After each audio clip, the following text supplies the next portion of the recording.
মানুষ আমি কাজ করবো আমার যোগ্যতা অনুযায়ী, আমার হইলে হবো, রাখবো, না হইলে আবার অন্য জায়গায় হবো। রিজেক্ট যে জায়গায় আছে ওই জায়গায় চাকরি হইব।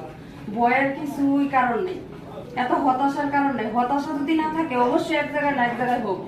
যেহেতু অনেকদিন তোমরা মেশিন চালাইছো, ওই জায়গায় গেলে মেশিনই চালাইবা, অন্য কিছুই করাইবো না। তাহলে তো ভয় পাওয়ার কিছুই কারণ নাই। যেভাবে বলছে এতটুকু যদি মাথায় রেখে ইন্টারভিউ দেওয়া, আশা করি সবারই চাকরি হবে ইনশাল্লাহ। যেভাবে তোমরা এতদিন কাজ শিখলা, আমি দেখছি সবাই মোটামুটি ভালোই শিখছো, খারাপ শিখো না। আর তোমরা একদিন সিনিয়র অপারেটর ভাই বসের মতো জায়গায় হইতে পারে, তোমরা একদিন লাইন শিপ থাকবা, ঠিক আছে? তোমার মতো মানুষের লাইন শিপ পিএম হয়। আমি আজকে 12 বছর আগে গার্মেন্টসে চাকরি করি। আমার চেয়েও আমি তো মোটামুটি দেখতে একটাই, আমার চেয়েও দেখতে আমার চেহারাই যে সবকিছু করতে পারে তাই না। আমার চেয়েও দেখতে শুনতে কালো একটা মেয়ে 7 সালের পিএম ছিল, ঠিক আছে? হ্যাঁ, দেখলে মানুষ পিএম করলে মনে হইতো না, কিন্তু তার যোগ্যতা দেশে পিএম হয়েছে।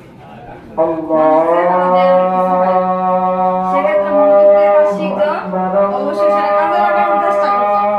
অবশ্যই দেশে আসবা, তাড়াতাড়ি আইসা বসের সাথে দেখা করবা,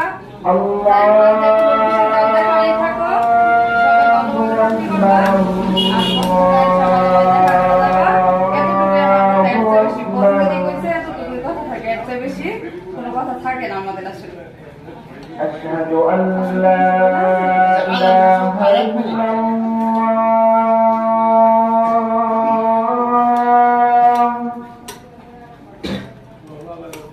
أشهد أن لا إله إلا সবাই দাদা চাকরি যার চাকরি হওয়ার পরে আমার লগে দেখা করে দেবে।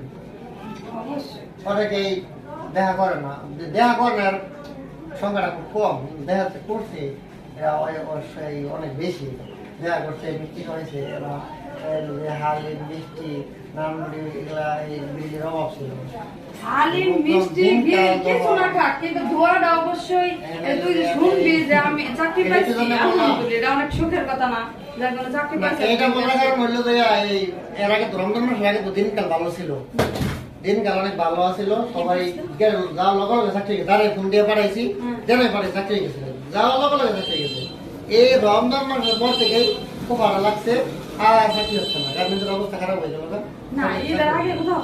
যার চাকরি হইব, চাকরি হওয়ার পরে অবশ্যই আমার লগে দেখা করে দেবেন, তার কোন লাগে চাকরি জানাবেন, ঠিক আছে?